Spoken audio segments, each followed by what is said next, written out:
Okay, what's up guys, Game Fifi Roll Games here, and yeah, it's Saturday and it's time for another Drama Scripted Saturday.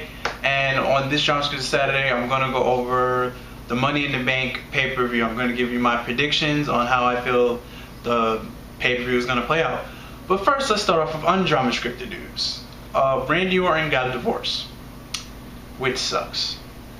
Yeah, this came from TMZ, which they have a thing that this came from out of nowhere.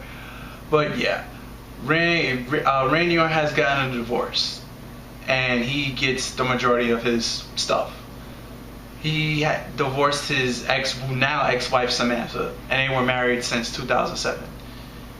Long story short, he gets all his cars, he gets all his bank accounts, he gets all his royalties from everything that he's been doing in WWE since he started. So when he retires, he still gets all the royalties. She doesn't get any of that. And pretty much, I'm not going to go into full details about all his money because I'm not that type of person to just throw somebody's expenses out on a public video. But I will give you access to the source that did it, and the link to that will be in the description below. Now moving on to Money in the Bank. The first match is, well, it's on the kickoff match, that's what it's being gimmicked as, is the tag team champions Seth Rollins and Roman Reigns versus the Usos. Yeah, the Shield is winning. Moving on. Chris Jericho versus Ryback. I'm going to say Ryback because Chris Jericho doesn't need to win. Chris Jericho doesn't need to do anything. All Chris Jericho needs to do is just show up and collect the paycheck.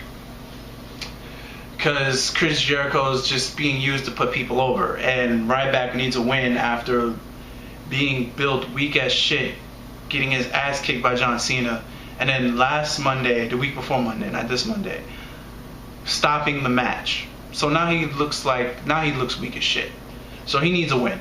So that's all I'm gonna say. WWE's gonna have Ryback win. AJ Lee versus Caitlyn. I don't know who's gonna win this. This could go either way.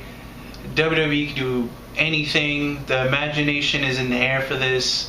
They can have AJ retain, and they can still do a storyline. Or they can have Caitlyn retain and then have AJ even go more crazy psycho. So I can't call this match. So I'm leaving the AJ and Caitlyn undecided because it could literally go both ways. It could literally go either way. Literally either way. Next match is The Miz versus Curtis Axel for the Intercontinental Championship. The title that was supposed to be Don goes, but he got a concussion and they wound up giving it to Curtis Axel. So the thing is WWE still going to continue to push Curtis Axel, or are they just going to have The Miz win? I'm probably going to go with they're going to continue the push of Curtis Axel because it seems like it's too soon for him to win the belt and then lose it. So I'm going to say Curtis Axel wins that match. After that, it's the heel Money in the Bank match. We have Dean Ambrose, Damian Sandow, Don Go, Jack Swagger, Antonio Cesaro, and Wade Barrett, and Cody Rhodes. Like I said, I'm probably going to have Cody Rhodes win it. I think it's his time. Like I said, he's been here for a good 2 years. He's been right here. He just needs that next step to go to the main event. And I think him winning Money in the Bank is that next step. And hopefully WWE will push him and give him that next step to win Money in the Bank. And match after that is the Money in the Bank All-Stars. All the faces. CM Punk, Rob Van Dam, Randy Orton, Kane, Daniel Bryan, Christian, and Sheamus. Now, CM Punk is not winning because is going to come in and mess CM Punk up. Rob Van Dam, I don't see Rob Van Dam coming winning Money in the Bank because, as you should all know, Rob Van Dam is coming back, but he's not coming back on a full schedule. Randy Orton, he's on 2 strikes. Kane, he's had his time. Christian, Vince doesn't like him. Or Vince doesn't think that Christian can sell. Sheamus, Daniel Bryan, probably yes. But see, the thing is, the majority of the time, the guy that gets built up on the last show before the pay-per-view winds up losing. So as it seems, it's probably going to be Daniel Bryan that should win.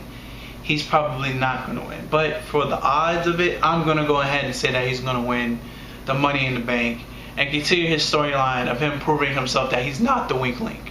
So I'm going to go with Daniel Bryan. World Heavyweight Championship, Alberto Del Rio versus Dolph Ziggler. I think Dolph Ziggler retains. I think, yeah, he's going to show the world again, and he's going to retain his World Heavyweight Championship. And then maybe Alberto Del Rio will do the full heel turn, because he really hasn't said anything bad or done anything heel. If you look at how it's been going, Ziggler's been more the heel. He's interfering in all Alberto Del Rio's matches. He's crashing all his promos and his private events, and he killed Ricardo Rodriguez.